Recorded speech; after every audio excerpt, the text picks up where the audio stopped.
Hello, and welcome to an introduction to viruses. After you finish watching this video, you should be able to describe the fundamental structure of viruses and describe the lytic and lysogenic cycles, which, as we'll see, these are different reproductive cycles that can occur when viruses infect bacteria. You should also be able to explain the replication cycle of HIV and distinguish prions from viruses. So first of all, just a few fundamental questions. What exactly are viruses, and are they considered alive? And how big are they? Well, we don't really consider viruses to be living organisms because they rely on the molecular machinery found in living host cells. But really, as we'll see, they're very simple structures, typically just composed of some proteins and some genetic material. In terms of their size, viruses, as you might guess, are quite small. If you take a look at the image up on the screen there, the large circular structure toward the bottom, that's a red blood cell, which of course are small to begin with. The blue structure, that's a couple of bacterial cells. Those are two E. coli cells. And then these small dots here, those are meant to represent viruses. So viruses are indeed, of course, very, very small.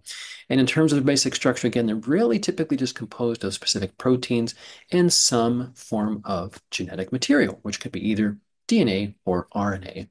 So the figure up on the screen just illustrates a few viruses, some actual images toward the top of various viruses, and the corresponding sketches below each one. But again, we typically have these so-called capsid proteins shown in green here, and some type of genetic material. Again, it could be either RNA, like we see in tobacco mosaic virus. This actually was the first virus ever discovered. This infects plants. Again, or the genetic material could be DNA, like we see in a couple of these other viruses. I'll mention real quickly here that some viruses are considered to be enveloped. So we're referring to the fact that they are surrounded by this outer membrane that we see here. And typically that forms as a result of a viral particle exiting some living host cell, like we see happening here with the measles virus. So let's take a few minutes and take a look at these interesting looking viruses here, bacteriophages. These are viruses that infect bacteria. So we refer to these as bacteriophages or simply phages. But again, they have a very distinct structure and they characteristically infect bacteria. Once a bacteriophage infects a living bacterial cell, there are sort of two fundamental ways in which the virus itself can reproduce. So first of all, let's take a look at the so-called lytic cycle. So just to get your bearing, if you look at the figure up on the screen, we have a single living bacterial cell that serves as the host cell.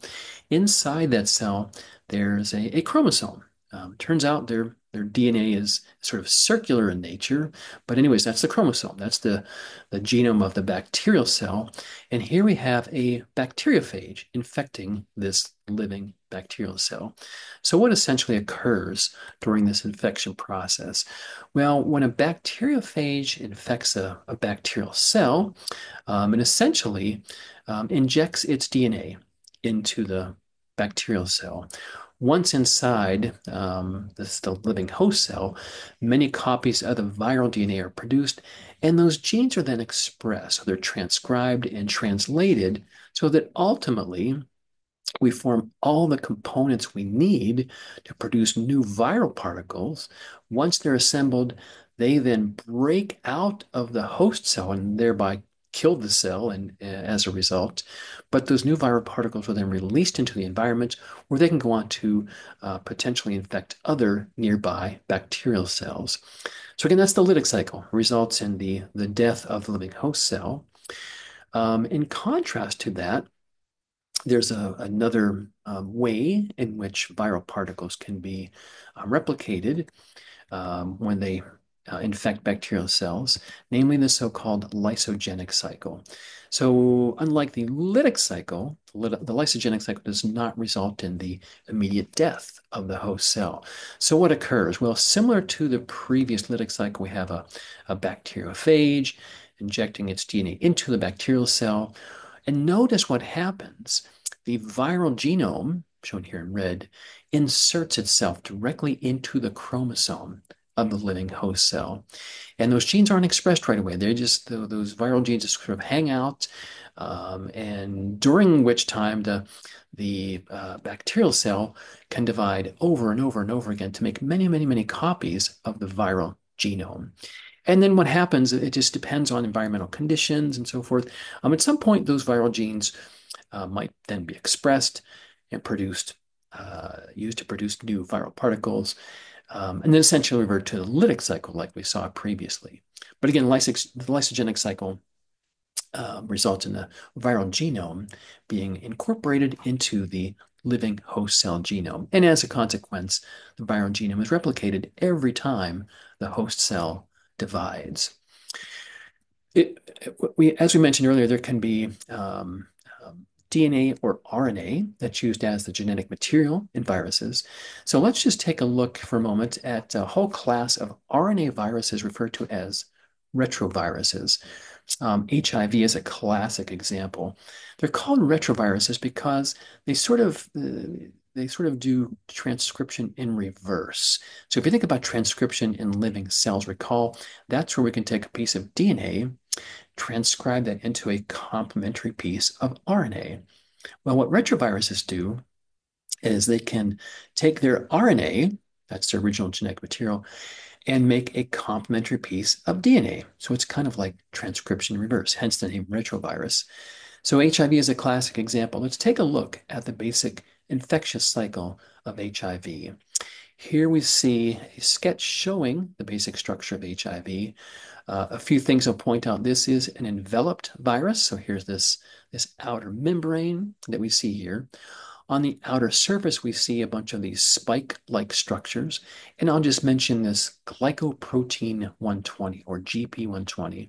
This is one of the important proteins on the outer surface of HIV because, as we're going to see, that plays a large role in allowing HIV to infect a living host cell, such as a white blood cell, for example.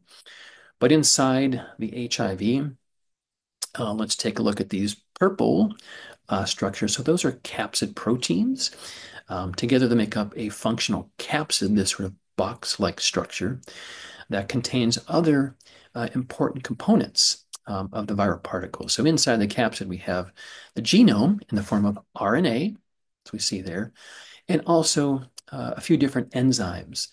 We'll mention the roles of these enzymes in just a bit, but some of the enzymes include protease, integrase, and reverse transcriptase. So let's see what happens when HIV infects a living host cell. So to get your bearings, what we're looking at here is a sketch of, let's say, a white blood cell of some individual. Recall white blood cells have nuclei. So here's a nucleus with a chromosome, right? The person's chromosomes inside that nucleus. And then toward the top here, we have an HIV particle infecting this white blood cell. So in a nutshell, what happens? Well, the GP120, the glycoprotein 120 on the outer surface of HIV, that binds specifically to this receptor right here. This is a so-called CD4 receptor shown here in yellow. CD4 receptors, they play an important role in the normal immune response, but it's that binding of the GP120 to that CD4 receptor that facilitates entry of HIV into the host cell. So once the virus binds to the cell, outer surface of the cell, its contents are then dumped into the white blood cell. The capsid proteins are broken down, and then all of the components of the HIV are released into the host cell. One of the first things that occurs is that reverse transcriptase is used to make a piece of DNA that's complementary to the HIV RNA genome. So we have reverse transcription taking place. We end up with many copies of the viral DNA, which then make their way into the nucleus and then get inserted directly into the chromosome of this infected host cell. So that's an important part of this whole cycle. And that involves the enzyme integrase. Recall, that's one of the enzymes present in HIV to begin with. So the integrase inserts or integrates the viral genome directly into the chromosome of the infected cell. And then over time, those viral genes are expressed. So we end up producing many copies of viral mRNA, which are then translated into all of the components needed. In other words, all the, the enzymes of protease and integrase and reverse transcriptase and capsids as well, all the components needed to produce new HIV particles. So essentially, what happens, new viral particles are produced, and the protease enzyme that we mentioned earlier plays an important role because that processes those capsid proteins to form fully functional capsids. Recall that's that sort of box-like structure, right, that contains all the crucial components of HIV. Then, essentially, the HIV particles, once formed, they are released from this host cell. And over time, that can cause potentially big problems, especially if left untreated. That can essentially result in the death of this white blood cell. And an example of this would be helper T cells, which play an important role in a person's immune response. Again, if left untreated, over time, we see the gradual destruction of helper T cells in individuals. If left unchecked, that essentially causes their immune system to be destroyed, which ultimately, of course, could lead to the death of the individual. So obviously, that's a big, huge problem. But fortunately, HIV treatment these days are fairly effective if treated regularly and early on when a person becomes infected with HIV. I should also mention another example of an RNA virus is coronavirus. Coronavirus, much like HIV, has its genome as a piece of RNA, but it relies on a different enzyme to make copies of its genome. The enzyme is called replicase.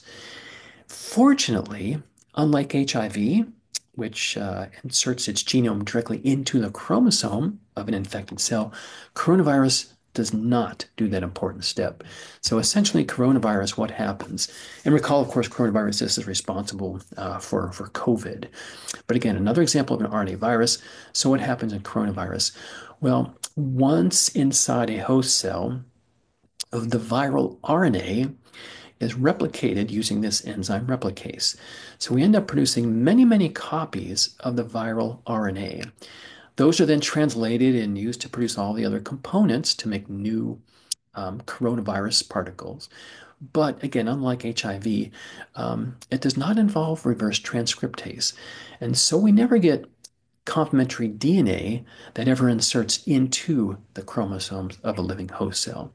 So both coronavirus and HIV, again, both examples of RNA viruses, but a key difference, of course, is HIV is a retrovirus, whereas coronavirus is not. Okay, so we've looked at basic structure of viruses, reproductive or infectious cycle of viruses, but I just want to end this video with a very, very brief discussion of some even simpler infectious particles, namely prions and viroids. So prions, these are literally just infectious proteins. There's no genome, there's no RNA or DNA. They're just proteins that can serve as infectious particles. So a few diseases caused by prions include mad cow disease, a human version of that, Creutzfeldt-Jakob disease, and CWD, chronic wasting disease. This is found sometimes in deer and other wild animals. So if you're a hunter, of course, you want to be very aware of CWD if you consume the meat that you acquire. In addition, there are these pieces of RNA that can serve as infectious particles, which we call these viroids, and they typically infect various plants. So, for example, potato spindle tuber disease, that's what we see illustrated here. But again, literally just pieces of RNA. Again, prions and viroids, much smaller and simpler than viruses. So that concludes our introduction to viruses.